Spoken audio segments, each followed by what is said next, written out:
The dust swirled across the sun-baked main street of Silver Creek as Gabriel Owens tightened his grip on the reins, his weathered hands steadying his exhausted horse while his two small children huddled close against him.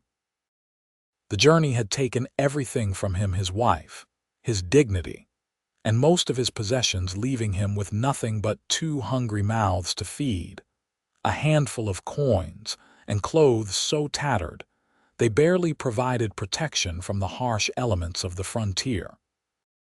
It was 1873 when Gabriel first laid eyes on the humble town of Silver Creek, nestled in the foothills of Colorado's Rocky Mountains.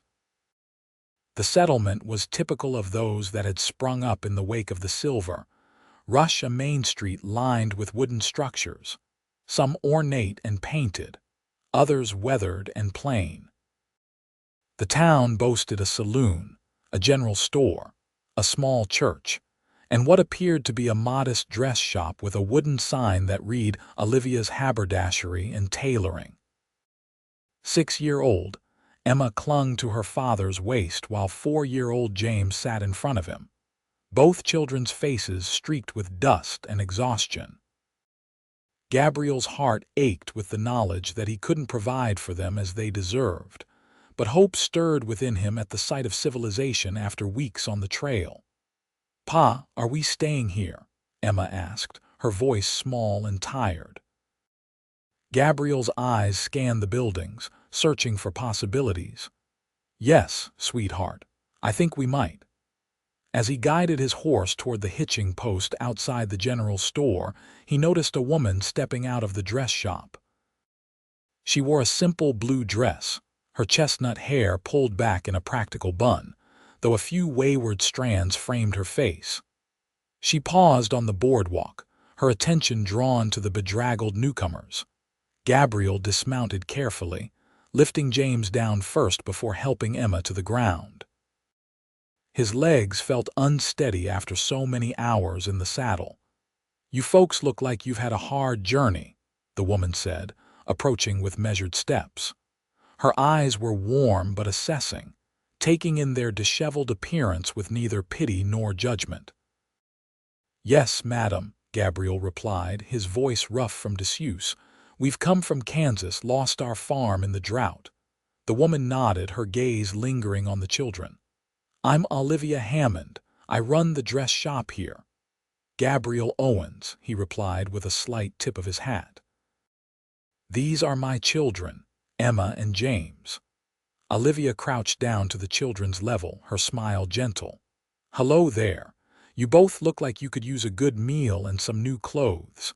James hid behind his father's leg while Emma offered a shy smile. "That's kind of you, madam, but we don't have much to spare."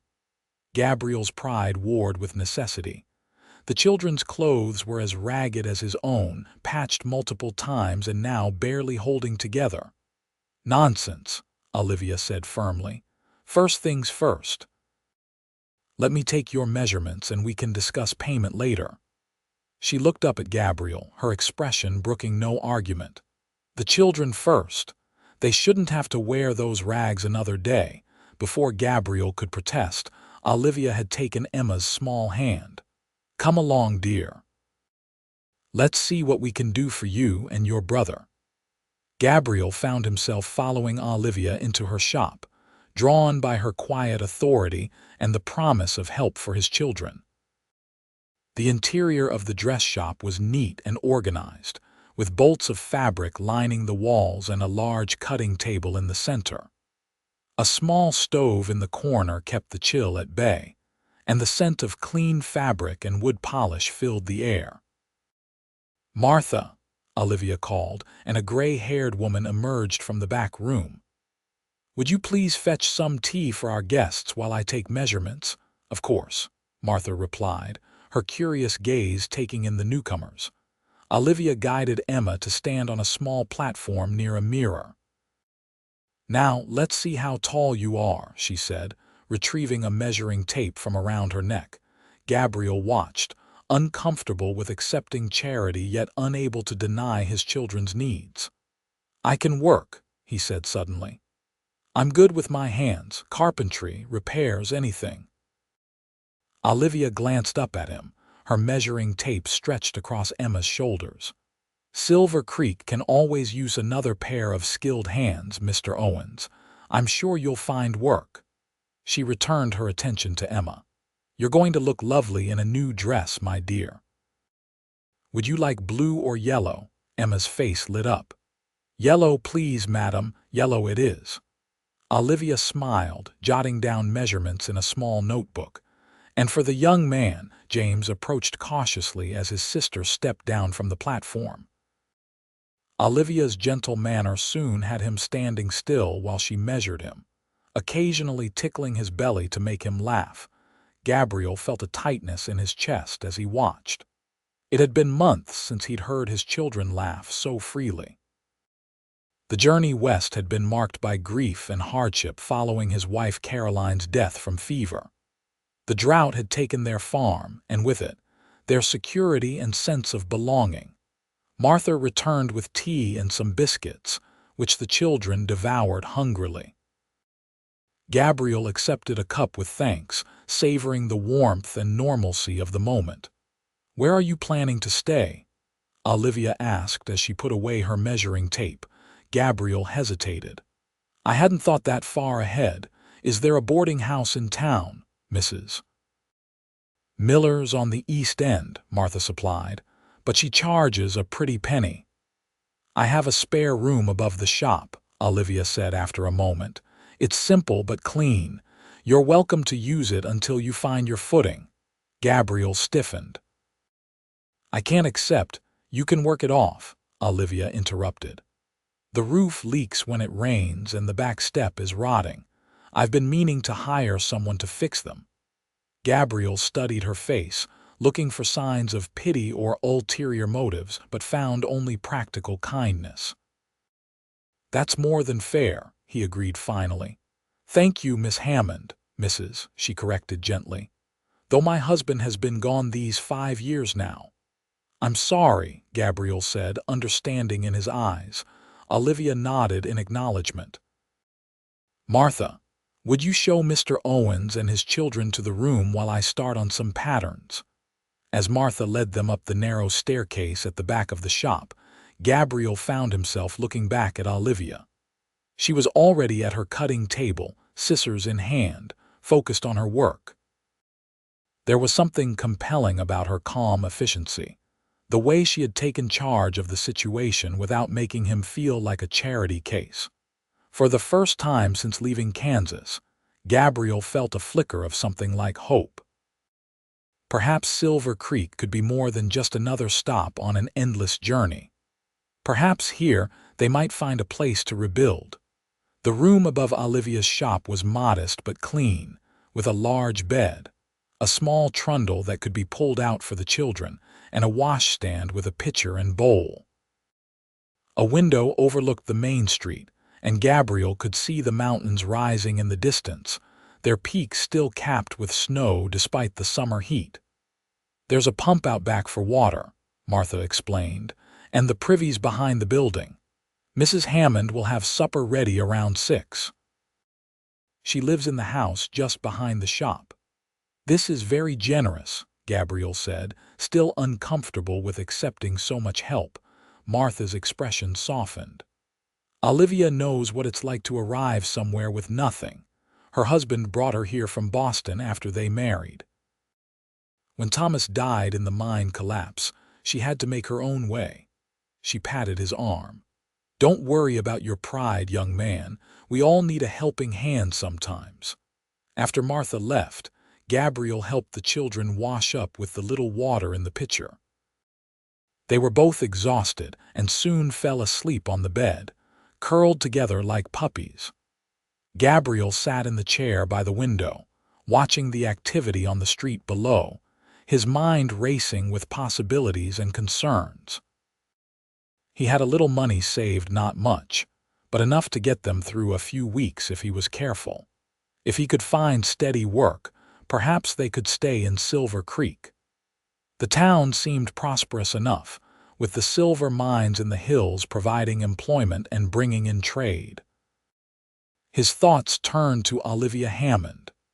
There was a quiet strength about her that reminded him of Caroline, though they looked nothing alike. Caroline had been fair-haired and delicate, while Olivia had a sturdier build and a practical manner that spoke of resilience. At 6 o'clock, Gabriel woke the children and took them to the small house behind the shop. Olivia greeted them at the door, wearing a different dress than earlier, this one a soft green that complemented her eyes. "Perfect timing," she said, ushering them inside. "I hope you're hungry." The house was cozy, with a parlor that opened into a dining area and kitchen. The furniture was simple but good quality, and touches of femininity were evident in the embroidered cushions and curtains. The meal was simple but delicious: beef stew, fresh bread, and apple pie for dessert.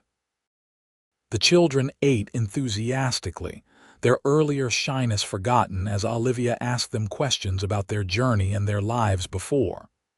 "And what did you do in Kansas, Mr. Owens?" Olivia asked, serving him a second helping of stew despite his protests. "I had a small farm, wheat, mostly.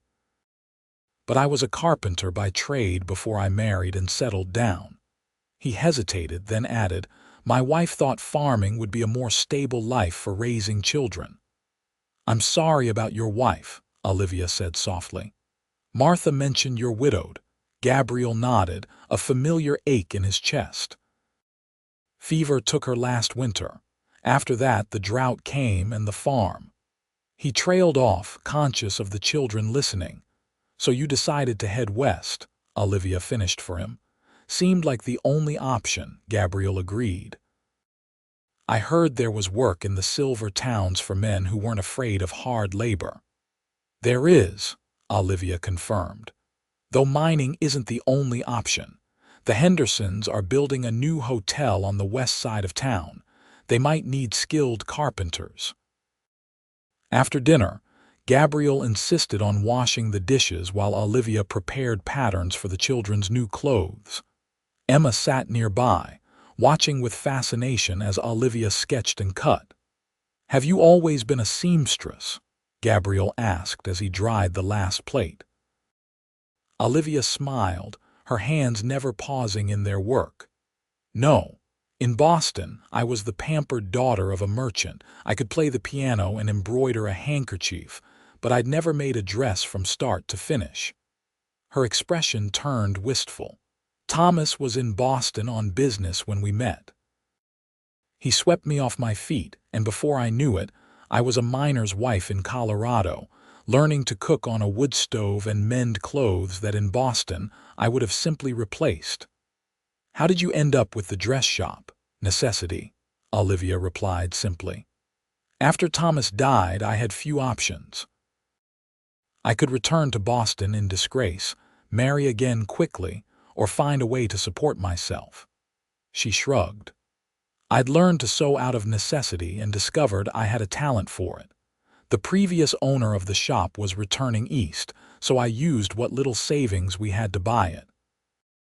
Gabriel nodded, understanding the courage such a decision would have required. "You've done well for yourself." "I've survived," Olivia corrected, but there was pride in her voice. "And now I help others do the same when I can." She set aside her scissors. "These will be ready by tomorrow afternoon. I have some ready-made things the children can wear until then." As Gabriel prepared to take the sleepy children back to their room, Olivia pressed a small bundle into his hands. "Clean clothes," she explained.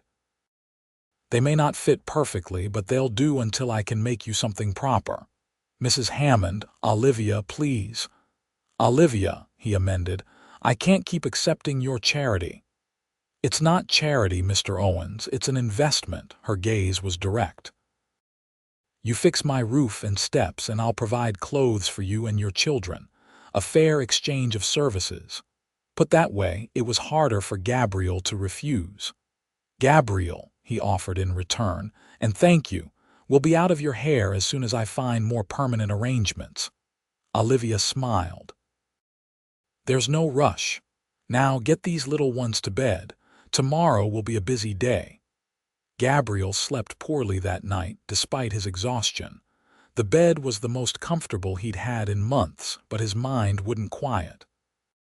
He thought of Caroline, of the promises he'd made to her as she lay dying to keep the children safe, to find them a good home, to ensure they had opportunities he and Caroline had only dreamed of. And he thought of Olivia Hammond, with her capable hands and direct gaze, who had offered help without making him feel lessened by it. It had been so long since anyone had shown them kindness without expectation. Morning came with the sounds of the town waking wagons on the street, the blacksmith's hammer ringing, voices calling greetings. Gabriel rose early, washed, and put on the clean clothes. Olivia had provided a simple cotton shirt and sturdy trousers that fit well enough. The children were still sleeping, so he left them a note and slipped out to check on his horse and begin looking for work. The livery stable at the edge of town had taken his horse in overnight. The stable hand, a weathered man named Hank, proved to be a good source of information about the town.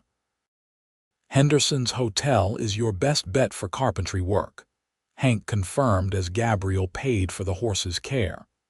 "Or you might try Johnson's Furniture. He's always looking for skilled hands." Gabriel thanked him and headed for the hotel construction site. The frame of the building dominated the west end of the street, its skeleton reaching 3 stories high. Men swarmed over it like ants, hammering and sawing in the early morning light. A burly man with a thick mustache appeared to be supervising. Gabriel approached him, removing his hat. "Excuse me, sir, I'm looking for work. I'm a skilled carpenter." The man looked him up and down. "Got your own tools?" Gabriel's heart sank. His tools had been among the first things he'd sold when times got hard. "No, sir, lost everything in a drought back in Kansas." The man frowned. "Can't hire a carpenter without tools." He turned away. "I can get tools," Gabriel said quickly. "I just need a chance to earn enough to buy them." The supervisor paused. "Tell you what, we need laborers too, not as good pay, but it's honest work. You prove yourself, maybe I can advance you enough for basic tools." It wasn't ideal, but it was a start. "I'll take it," Gabriel agreed. "Be here at dawn tomorrow," the man said. "Ask for Foreman Davis." With that settled, Gabriel turned his attention to finding a general store where he could purchase a few essentials with his limited funds. As he walked back along the main street, he passed Olivia's shop and saw her through the window, bent over her sewing machine. He hesitated, then entered. The bell above the door jingled and Olivia looked up, her face brightening when she saw him. "Good morning, Gabriel. I trust you slept well." "Well enough, thank you." He removed his hat, suddenly conscious of his appearance. "I wanted to let you know I've found work at the Henderson Hotel site. I'll be starting tomorrow." "That's wonderful news," Olivia said sincerely. "As a carpenter, as a laborer for now," Gabriel admitted. "I don't have tools yet." Olivia nodded thoughtfully. "Well, it's a start. The children are still sleeping, I take it?" "Yes, I left them a note. I thought I'd pick up a few supplies before they wake." "I've taken the liberty of preparing breakfast for all of you," Olivia said.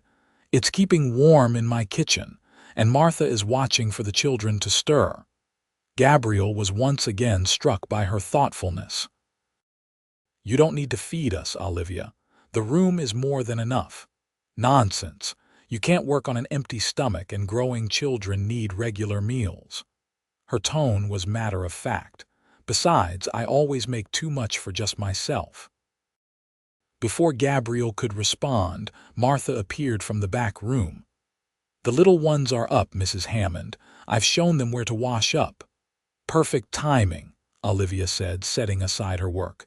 "Gabriel, why don't you join us for breakfast? Afterward, I can show you what needs fixing around the shop." The pattern established that morning continued over the following days. Gabriel would leave at dawn for the construction site, where he hauled lumber, mixed mortar, and performed whatever tasks were assigned to him. The work was hard but honest, and Foreman Davis seemed pleased with his efforts. Olivia cared for Emma and James during the day, teaching Emma simple sewing stitches and allowing James to arrange fabric scraps by color. In the evenings, they would all share a meal together, and Gabriel would work on the repairs to Olivia's shop until darkness made it impossible to continue. By the end of the first week, Gabriel had replaced the rotting back step and was halfway through repairing the leaky roof.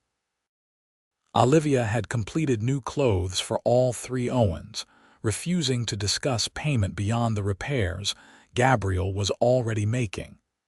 "You're doing far more work than the cost of a few garments," she insisted when he tried to press the issue.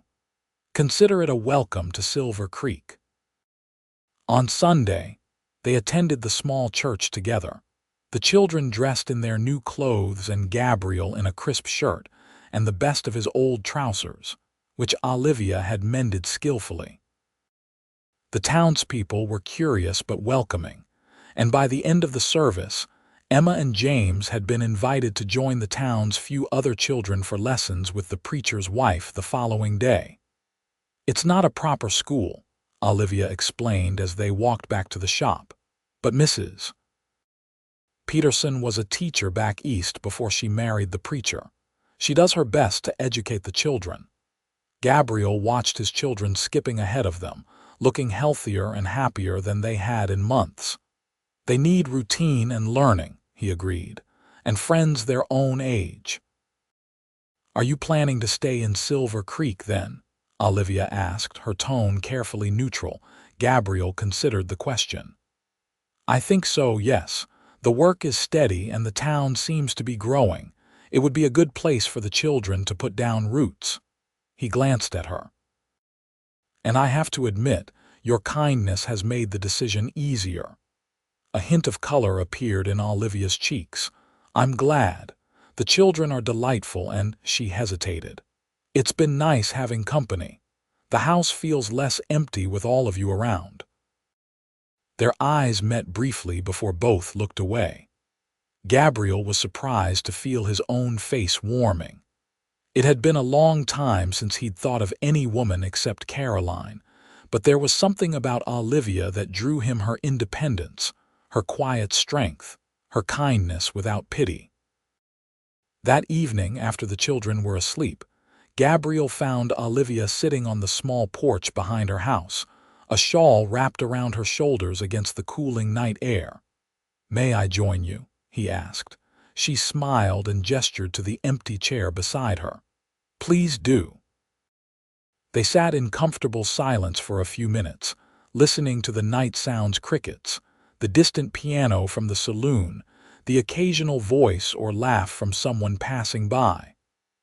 "I want to thank you properly," Gabriel said finally. "What you've done for us, it's more than just providing a room or clothes. You've given us a chance to start over, to believe that things can be better." Olivia turned to look at him, her expression soft in the moonlight. "Everyone deserves that chance, Gabriel. When Thomas died, there were people who helped me find my feet. I'm simply passing on the kindness I received. Still, it's not a small thing." He hesitated. "I've been thinking. The roof repairs are nearly done, but I've noticed the floor in the shop is uneven in places, and that front window sticks. If you'd be willing, I could stay on a bit longer and address those issues. In exchange for the room, of course." Olivia's lips curved into a smile. "That seems like a fair arrangement. The children seem comfortable here, and it would give you more time to save for a place of your own." Gabriel nodded, relieved that she had accepted his offer. The truth was, he wasn't ready to leave the comfortable routine they had established. The children were thriving under Olivia's influence, and he found himself looking forward to their evening meals together, to the quiet conversations after the children were in bed. "Then it's settled," he said. "I'll start on the floor this Saturday." They fell into silence again, but it was a companionable one. Gabriel was acutely aware of Olivia beside him, of the subtle scent of lavender that seemed to follow her, of the way her hands were never still, always smoothing her skirt or fidgeting with a loose thread. "Tell me about Boston," he said suddenly. "What was it like growing up there?" Olivia seemed surprised by the question, but pleased. "It was proper," she said after a moment, amusement in her voice. "Everything had rules and expectations. What to wear, how to speak, whom to socialize with." She shook her head. "I never quite fit in, though I tried. My mother despaired of my tendency to speak my mind." Gabriel chuckled. "I can't imagine you being anything but forthright." "Oh, I learned to hide it well," Olivia assured him. "But inside, I was always questioning, always wanting more than the limited future laid out for me: marriage to a suitable man, running a suitable household, having suitable children. And then Thomas came along." "Yes." Her expression turned wistful. "He was unlike anyone I'd ever met. Rough around the edges, but honest and full of dreams. He talked about the West as if it were a magical place where anything was possible." She sighed. "And in some ways he was right. Here, no one cares about my pedigree or whether I pour tea correctly. They care that I can make a dress that fits well and stands up to hard use." "You ever regret it, coming West?" Olivia considered the question seriously. "No," she said finally. "Even with everything, Thomas's death, the hardships, no. Here I've found out who I really am, what I'm capable of. I wouldn't trade that knowledge for all the comforts of Boston." Gabriel understood exactly what she meant. Caroline used to say something similar. She grew up in a city St. Louis, but she loved the farm, the openness of it, the way you could see for miles.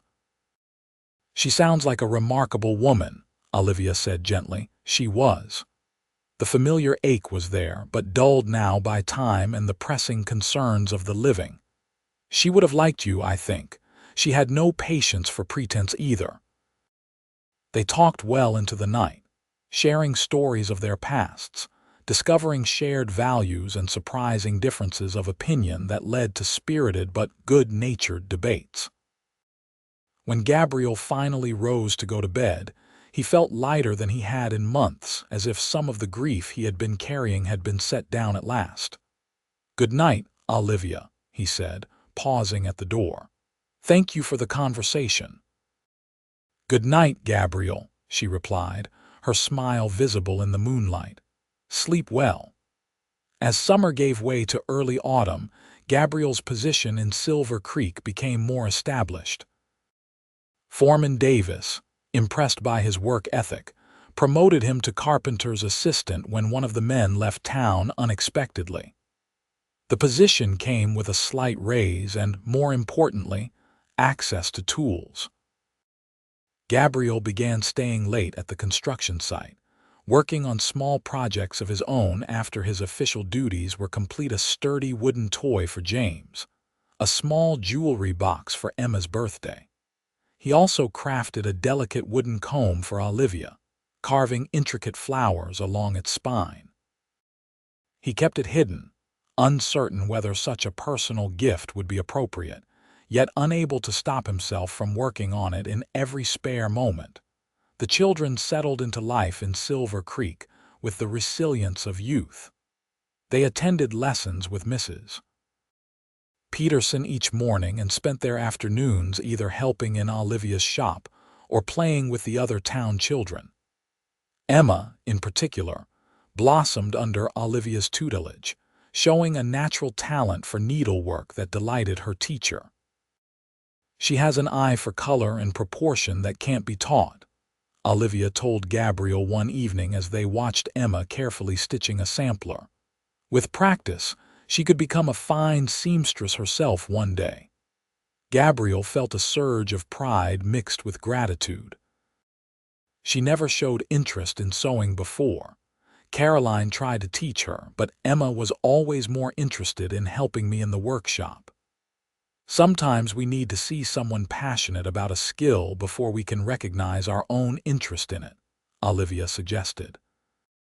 And perhaps she connects sewing with memories of her mother. It might have been too painful before.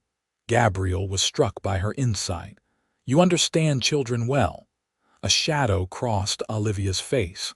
Thomas and I hoped for children of our own, but it wasn't to be. She brightened, though her smile didn't quite reach her eyes. But I've enjoyed having yours underfoot these past weeks. They bring life to the place. The admission, casually made but revealing a deep longing, touched something in Gabriel. He had seen how naturally Olivia interacted with Emma and James, how she seemed to instinctively know when they needed comfort, discipline, or simply attention. She would have made an excellent mother. As the days passed, Gabriel found himself increasingly drawn to Olivia. He admired her independence and business acumen, the way she negotiated firmly but fairly with suppliers and customers alike. He enjoyed her dry wit and the passion with which she discussed everything from politics to literature. And he couldn't deny his awareness of her as a woman, the graceful way she moved, the curve of her cheek when she smiled, the warmth in her eyes when she looked at his children. But guilt accompanied these feelings. It seemed disloyal to Caroline to be attracted to another woman, even though more than a year had passed since her death. And he had no indication that Olivia saw him as anything more than a friend and temporary boarder. The question was settled one crisp October evening when Gabriel returned from work to find the shop closed early, and Olivia nowhere to be found. Martha, who was watching the children, explained that Olivia had received a letter and had gone for a walk to clear her head. She seemed upset, Martha added, her weathered face creased with concern. The letter was from Boston, her mother, I expect. Gabriel thanked her and, after checking on the children, set out to find Olivia. He had a good idea where she might have gone. During their evening conversations, she had mentioned a small clearing by the creek just outside of town where she liked to go when she needed solitude. The sun was setting as Gabriel followed the narrow path along the creek. The aspens were turning gold, their leaves shimmering in the fading light. He found Olivia sitting on a fallen log staring at the water, a letter clutched in her hand. She looked up at the sound of his approach, hastily wiping her eyes. "Gabriel, is something wrong with the children?" "No, they're fine," he assured her, stopping a few feet away. "Martha mentioned you were upset. I was concerned." Olivia sighed, gesturing for him to join her on the log. "It's nothing, really, just a letter from my mother." Gabriel sat beside her, careful to maintain a respectful distance. "Bad news?" "No, quite the opposite, according to her." Olivia's voice held a bitter edge he had never heard before. "My younger sister is engaged to a most suitable gentleman with excellent prospects. Mother thinks this should inspire me to reconsider my exile and return to Boston, where she has several widowers in mind who might be willing to overlook my unfortunate Western adventure and offer for me." Gabriel was stunned by the callousness of such a suggestion. "Your mother wants you to abandon the business you've built, your independence, to marry a stranger. In her world, that would be the sensible choice," Olivia said, her tone softening. "She doesn't understand the life I've made here. She sees only what I've lost: position, security, respectability, not what I've gained." "And what have you gained?" Gabriel asked quietly. Olivia looked at him then, really looked at him, and something in her expression made his heart beat faster. "Freedom," she said. "The chance to discover my own strength. Friends who value me for myself, not my family connections." She hesitated. "The opportunity to help a good man and his children when they needed it." The air between them seemed to thicken with unspoken feelings. Gabriel found himself moving closer, drawn by something in her eyes. "Olivia," he began, then faltered, unsure what he wanted to say. She saved him from his uncertainty. "I have no intention of returning to Boston," she said firmly. My life is here now, my shop, my friends." She took a deep breath. "And lately, I've begun to hope that perhaps there might be more than that in my future." Gabriel reached for her hand, his calloused fingers covering her smaller ones. "I've been thinking the same," he admitted. "But I wasn't sure if it was too soon, or if you might see me as merely a responsibility you'd taken on." Olivia turned her hand to clasp his. "Is that what you think?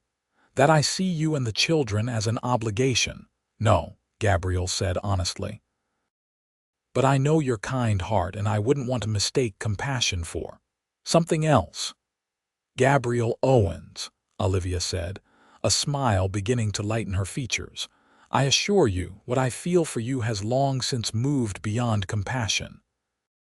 The admission, simple and direct like everything about Olivia, filled Gabriel with a lightness he hadn't felt in years. "May I kiss you?" he asked, suddenly feeling as nervous as a schoolboy. Her answer was to lean forward, meeting him halfway. The kiss was gentle, a question and an answer both, full of promise and sweetness. When they parted, Gabriel kept hold of her hand, unwilling to break the connection between them. "I never expected this," he confessed. "When I rode into Silver Creek, I was just looking for work, a chance to provide for my children. I never thought I'd find someone who would come to mean so much to us all." "Life has a way of surprising us," Olivia said softly. "After Thomas died, I thought that part of my life was over. I focused on building my business, on becoming self-sufficient.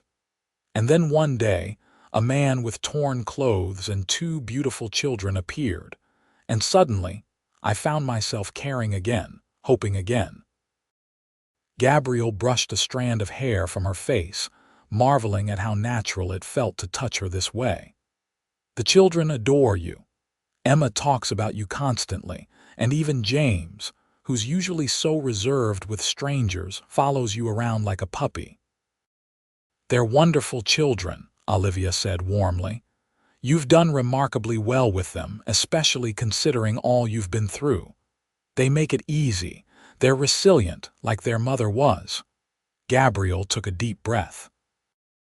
"Caroline would have wanted them to be happy, to have a mother's love again. She made me promise not to bury myself in grief, to find joy again if I could." His voice roughened with emotion. "I think she would approve of you, Olivia. Very much." Tears welled in Olivia's eyes.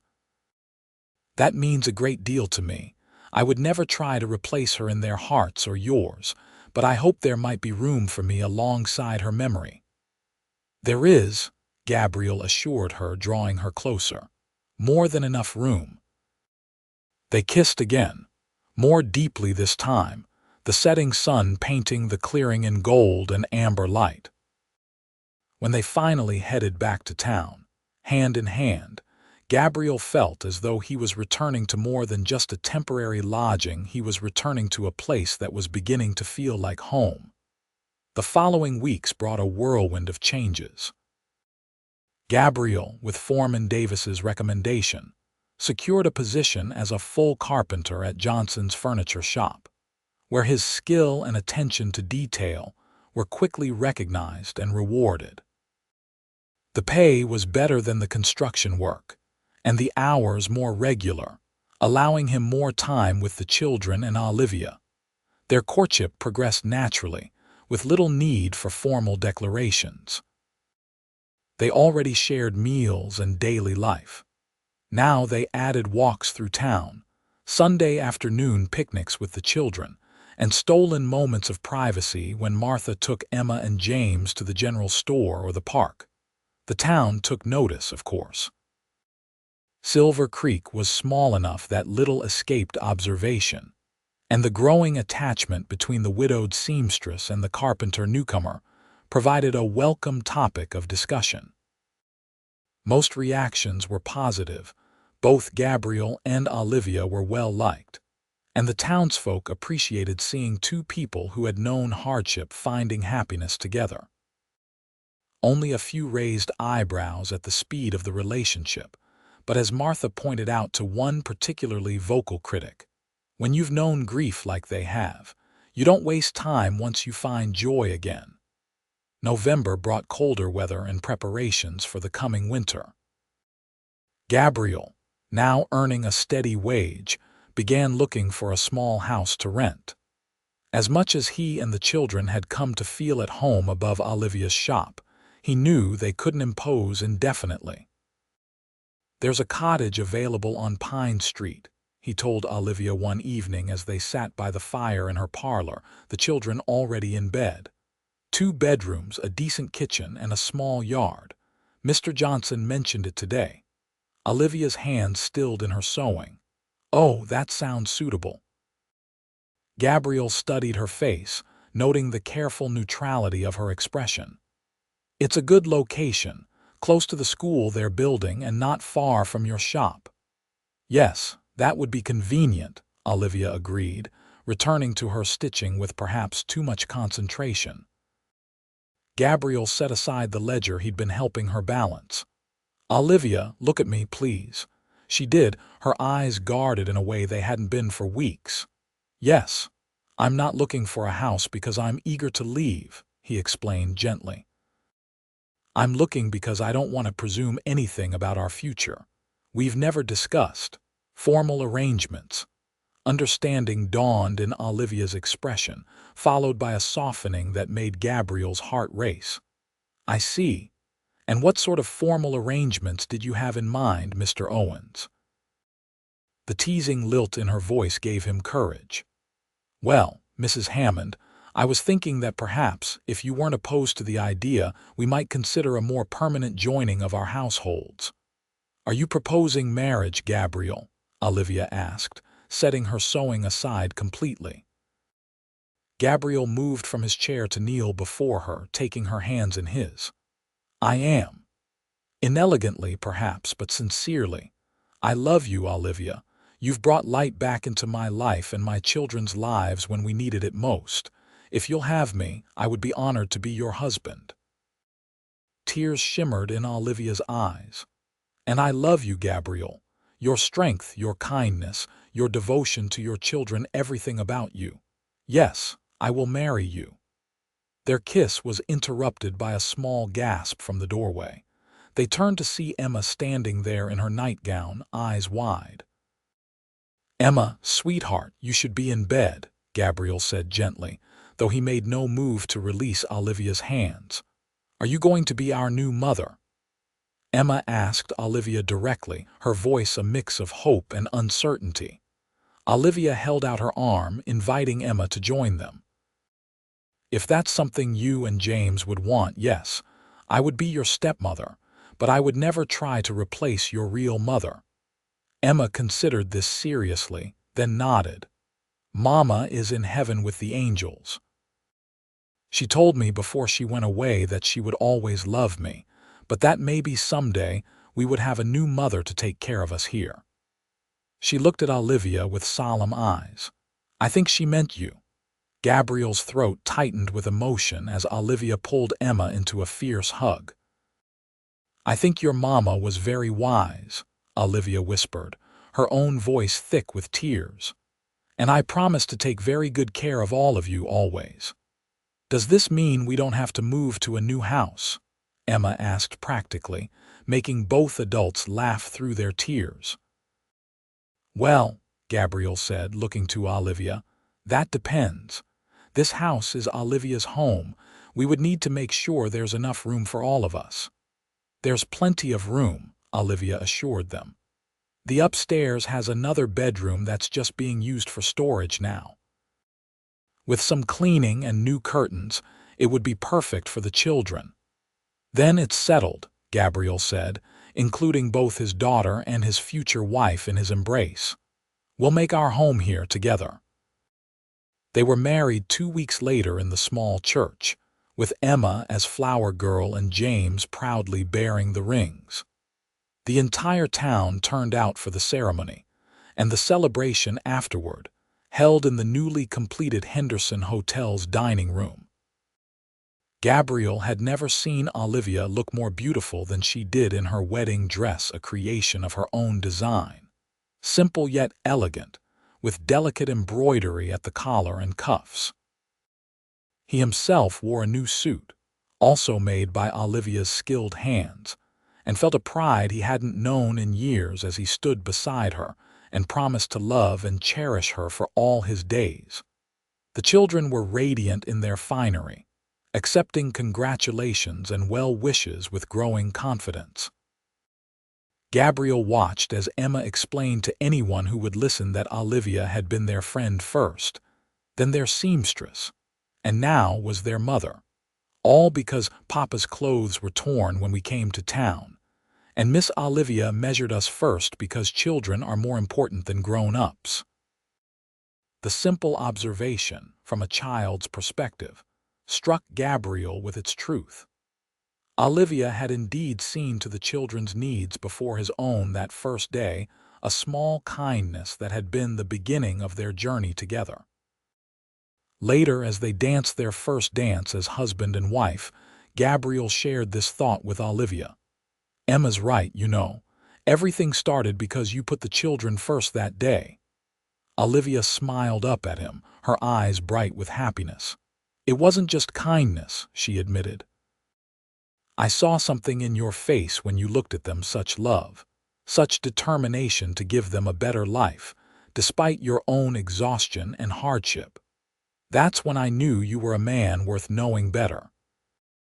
"And now you're stuck with all three of us," Gabriel teased, spinning her gently to the music. "Luckiest woman in Colorado," Olivia declared and kissed him, heedless of the cheers and good-natured whistles from their guests.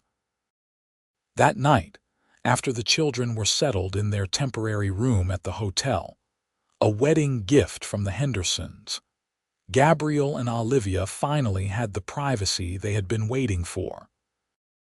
Their coming together was tender and passionate, a physical expression of the love that had grown between them over the past months.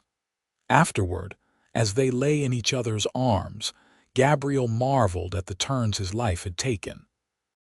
From desperate widower to beloved husband, from homeless wanderer to respected craftsman, from hopeless to hopeful, all because he had ridden into the right town at the right time, with torn clothes and hungry children.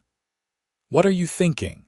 Olivia murmured, her head nestled against his shoulder.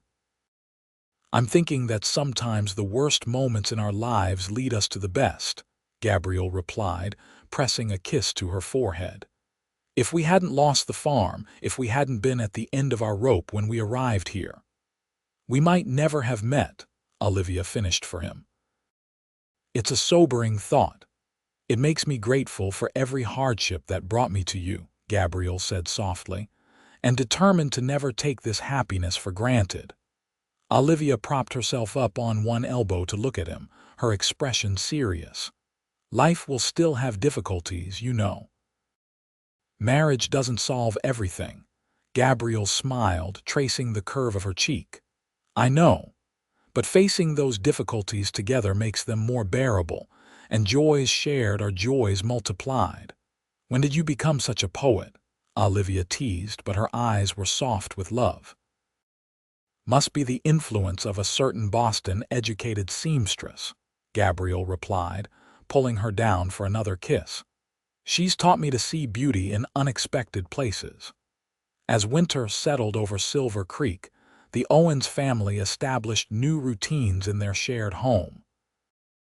Gabriel's business at Johnson's Furniture flourished, with his pieces becoming known for their quality and craftsmanship. Olivia's dress shop remained busy, particularly as the holidays approached and the ladies of Silver Creek sought new finery for the season's festivities.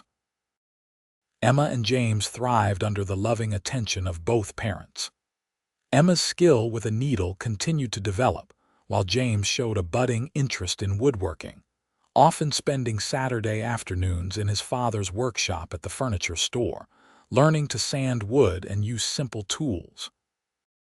Their first Christmas as a family was a joyous affair, with a tree Gabriel and the children cut themselves, decorated with ornaments both old and new, some brought from Kansas, others crafted by Olivia and the children in the weeks leading up to the holiday. Gifts were simple but thoughtful. New mittens and scarves Olivia had knitted in secret evening hours, wooden toys Gabriel had fashioned with loving care, drawings and small handicrafts the children had made at school. The new year brought fresh beginnings. The school building was completed and Mrs. Peterson was installed as the town's official teacher. Emma and James joined the other children of Silver Creek in the proper classroom, their education now more structured and comprehensive. Gabriel, with Olivia's encouragement, began designing his own furniture pieces in his spare time, developing a distinctive style that incorporated both practical functionality and aesthetic beauty. Mr. Johnson, recognizing his talent, offered him a partnership in the business, which Gabriel accepted with pride and gratitude. Olivia expanded her shop to include ready-made garments for children, filling a need in the growing community, and allowing her to employ Martha full-time and take on a young apprentice, a girl of 16 whose talent with a needle rivaled Olivia's own. Spring came early that year, bringing with it renewal and unexpected news. Olivia, after several weeks of mourning illness she had tried to hide, finally admitted to Gabriel that they would be welcoming a new addition to their family come autumn. Gabriel's joy was boundless. He swept Olivia into a careful embrace when she told him, then knelt before her, pressing his ear to her still flat stomach as if he might hear the tiny life growing within. "A baby," he whispered in awe. "Our baby." "Are you happy?" Olivia asked, her fingers threading through his hair. "Beyond words," Gabriel assured her, rising to kiss her. "I never thought I'd have this chance again to see a child of mine from the very beginning, to watch you become a mother." His expression softened with tenderness. "You've been a mother to Emma and James in every way that matters. Now you'll experience it from the start." When they told the children, their reactions were predictably different. Emma was ecstatic, immediately peppering Olivia with questions about the baby and volunteering to help with preparations. James was quieter, processing the news in his thoughtful way. Later, Gabriel found his son sitting alone on the back porch, his small face troubled. "What's on your mind, son?" he asked, sitting beside him. James kicked his feet against the porch step. "Will you and Mama Olivia love the new baby more?" "Because it's both of yours and Emma and me are just yours." Gabriel's heart clenched at the question. "No, James, never. Your Mama Olivia loves you both with her whole heart, just as I do. The new baby won't change that." He put his arm around the boy's shoulders. "Families grow and love grows with them. There's always enough to go around." James considered this, then nodded solemnly. "I think I'd like a brother," he decided. "But a sister would be all right too." Gabriel chuckled, relieved by his son's acceptance. "We'll have to wait and see what God sends us. Either way, you'll be a wonderful big brother." As Olivia's pregnancy progressed, the entire town seemed to share in their joy. Gifts of baby clothes and blankets appeared regularly at the shop, along with advice, some wanted, some not, from every mother and grandmother in Silver Creek. Gabriel found himself working longer hours, determined to have a proper nursery ready well before the baby's arrival. He crafted a cradle of cherry wood, carving intertwined O and G initials on the headboard, surrounded by delicate flowers and leaves. For Olivia, he made a rocking chair with cushioned armrests and a gently curved back that supported her perfectly. Summer brought sweltering heat that was particularly difficult for Olivia as her body grew heavier with child. Gabriel insisted she reduce her hours at the shop, hiring an additional assistant to take over more of the daily work. Olivia protested at first, but eventually conceded that the fatigue she felt was unlike anything she had experienced before. "Your mother was right about one thing," she told Gabriel one evening as they sat on the porch, seeking relief from the stifling indoor heat. "Pregnancy at 32 is not as easy as it might have been at 22. "You're magnificent," Gabriel assured her, massaging her swollen feet with gentle hands. "And wiser and more patient than you would have been at 22, I'd wager." Olivia smiled, her hand resting on her rounded belly. "Perhaps, though patience is in short supply these days. I feel as big as a house and twice as uncomfortable." "The most beautiful house in Colorado," Gabriel insisted, making her laugh despite her discomfort. In late September, just as the aspens were beginning to turn, Olivia went into labor. Martha took charge of the children while the midwife was summoned. Gabriel paced outside the bedroom door for hours, alternately praying and making bargains with God, as men have done since time immemorial while their wives brought forth new life. When the cry of an infant finally pierced the air, Gabriel froze in mid-step, his heart pounding. The midwife opened the door moments later, her face wreathed in smiles. "You have a daughter, Mr. Owens. A beautiful, healthy daughter. Your wife is tired but well."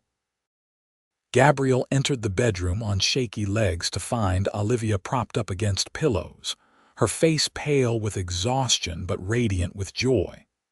In her arms was a small bundle wrapped in a soft blanket Olivia had embroidered during her confinement.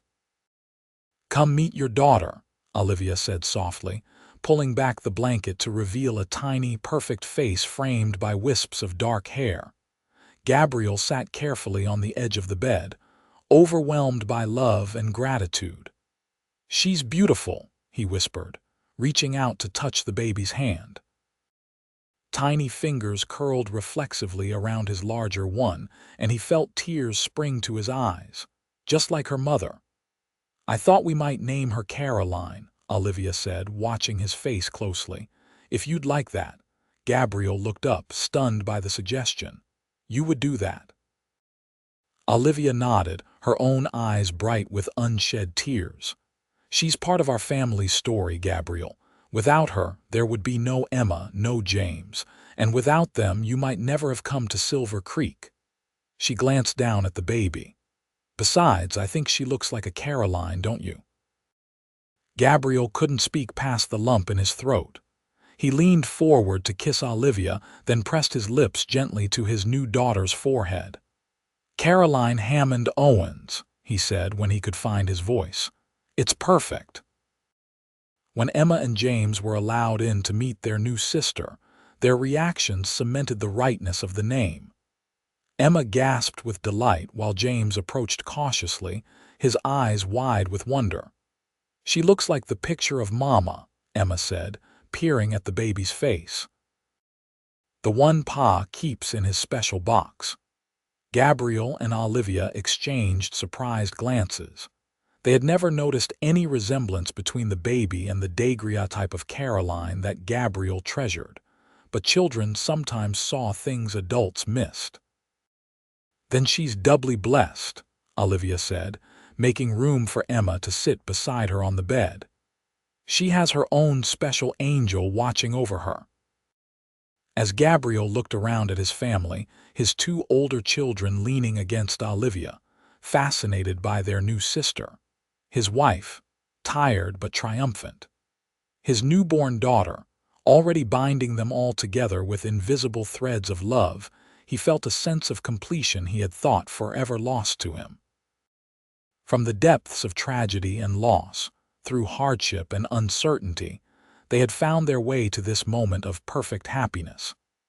The journey wasn't over. Life would bring new challenges and adventures, but they would face them together, as a family forged by choice and circumstance and love. Later that night, with the children asleep and baby Caroline nestled in her cradle beside their bed, Gabriel held Olivia close, marveling at the strength and resilience of the woman who had healed his broken family. You remember that first day, he murmured against her hair. When I rode into town, clothes torn and spirits lower, and you insisted on measuring the children first. Olivia smiled sleepily. Of course. They needed care more urgently than you did, though your shirt was hanging by threads. I thought you were the most officious woman I'd ever met, Gabriel admitted with a chuckle, ordering us about, refusing to take no for an answer. And I thought you were the proudest man, ready to refuse help your children clearly needed. Olivia turned in his arms to face him. We've both unbent a bit since then, I think. Thankfully, Gabriel agreed, kissing her softly. Otherwise we might have missed all of this. No, Olivia said with surprising certainty. I believe we were meant to find each other, Gabriel. Whether you rode into Silver Creek that day or a month later, whether my shop was the first place you stopped or the last somehow, we would have found our way to each other. Gabriel considered this, thinking of all the small decisions and chances that had brought them together. Perhaps she was right. Perhaps some things were meant to be, written in the stars long before they unfolded on earth. Then I'm grateful for whatever hand of fate guided us, he said softly, and I promise to never take for granted the gift we've been given. Nor I, Olivia agreed, nestling closer to him. Every day, every moment, even the difficult ones, I treasure because they're ours to share. As Olivia drifted to sleep in his arms, Gabriel remained awake a little longer, listening to the gentle breathing of his wife and infant daughter, thinking of the two older children sleeping peacefully down the hall. From the desperate man who had ridden into Silver Creek with nothing but hope and determination, he had become a man blessed beyond measure with work that fulfilled him, a community that respected him, and a family that loved him. Life in the West was never easy. Hardships would come, as surely as winter followed autumn. But Gabriel knew now that with love as their foundation, they could weather whatever storms might arise. Together, they had built something stronger than any challenge, a family bound by choice and commitment and unshakable love. As sleep finally claimed him, Gabriel's last conscious thought was one of profound gratitude, for torn clothes that had led to new beginnings, for a seamstress who had measured his children first, seeing their needs even before he could voice them, and for the journey that had brought them all home, not to a place, but to each other. 5 years later, the Owens family had become a fixture in Silver Creek. The town itself had grown considerably, with the railroad's arrival bringing new businesses and settlers. Gabriel's partnership with Johnson had evolved into full ownership of the furniture shop, now expanded to include a workshop where apprentices learned the craft under his patient guidance. His designs were shipped as far as Denver, earning a reputation for quality and artistry that brought steady prosperity to the family. Olivia's dress shop had likewise flourished, with 2 full-time assistants and her former apprentice now managing much of the day-to-day business. Olivia was able to focus on the aspects of the work she loved most, creating special occasion garments and teaching sewing classes to the town's girls and young women. Their family had grown again with the birth of their son, Thomas Gabriel, 2 years after Caroline's arrival. At 3 years old, he was a sturdy, curious boy with his father's steady temperament and his mother's observant eyes. Emma, now 11, had developed into a serious, responsible girl who divided her time between school, helping in the dress shop, and looking after her younger siblings. Her talent with a needle continued to impress everyone who saw her work, and she had begun designing simple garments of her own. James, 9 and growing like a weed, preferred the furniture shop to the dress shop, trailing after his father whenever he was allowed and showing remarkable aptitude for woodworking. His quiet nature had given way to confidence as he found his place in the family and community. Little Caroline, known as Callie, was a spirited 5-year-old with her mother's chestnut hair and her father's warm brown eyes. She flitted between interests, equally at home playing with fabric scraps or wood shavings, and had her father wrapped firmly around her small finger. On a crisp autumn day much like the one when Gabriel had first arrived in Silver Creek, the family gathered for a picnic by the creek to celebrate Olivia and Gabriel's wedding anniversary. The children played tag among the golden aspens while Gabriel and Olivia sat on a blanket, watching them with contentment. 8 years, Gabriel marveled, taking Olivia's hand. 8 years since I rode into town, not knowing if we'd stay a day or a lifetime. And 6 years married, Olivia added, leaning against his shoulder. The best 6 years of my life. Gabriel kissed her temple, still amazed at how his love for her had deepened with each passing year. The passion remained, but it was now enriched by shared experiences, mutual respect, and the solid foundation of a life built together. "You ever wonder what might have happened if we hadn't stopped in Silver Creek?" he asked. "If we'd continued on to Denver as I'd originally planned?" Olivia considered the question. "Sometimes, but then I look at our children, our home, the life we've made, and I can't imagine any other path." She turned to face him, her eyes as clear and direct as the day they'd met. "This was where we were meant to be, where we were meant to find each other." Gabriel nodded, understanding exactly what she meant. "I rode into town that day looking for a temporary haven. Instead, I found a permanent home." He glanced at the children, now engaged in building a dam of stones and sticks in the shallow part of the creek. "And you gave them a mother's love when they needed it most." "They gave me just as much," Olivia said softly.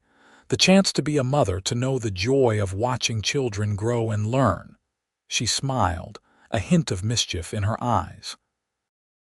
"Even if my first act was to measure them for new clothes while you stood there in rags, too proud to ask for help." Gabriel laughed, the memory now a fond one rather than a reminder of desperate times. "You knew exactly what we needed before I could bring myself to say it.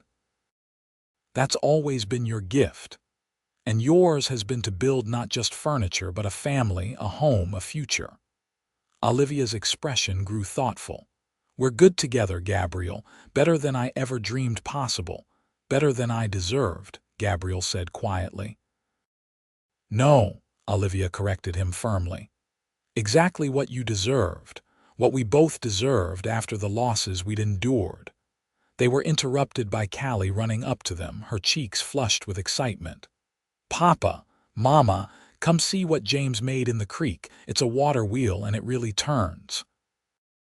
Hand in hand, Gabriel and Olivia allowed their daughter to pull them toward the creek, where James was proudly demonstrating his creation to Emma and little Thomas. The simple joy on their children's faces, the way they included each other in their play despite their age differences, filled Gabriel's heart to overflowing. This, he thought, was the true measure of their success, not the thriving businesses or the comfortable home, but the family they had forged through love and patience and shared purpose. From the ashes of lost dreams, they had built something beautiful and enduring. As the sun began to set over the creek, painting the water and the aspens in shades of gold and amber, Gabriel gathered his family close. "Time to head home," he announced, helping Olivia fold the picnic blanket while the children collected their belongings. Home. The word held such weight, such meaning. Not just a place, but a feeling, a certainty, a belonging. Gabriel lifted Thomas onto his shoulders and took Callie's hand while Olivia walked between Emma and James, an arm around each. Together, they made their way back to town, back to the house behind the dress shop that had grown and changed with them over the years. And as they walked, Gabriel found himself remembering a desperate man on a tired horse, 2 hungry children clinging to him, and a determined seamstress who had taken one look at them and known exactly what they needed. Not just new clothes, but care, concern, connection. It had begun with torn clothes and a seamstress who measured his children first. It had grown into a love story that would last a lifetime.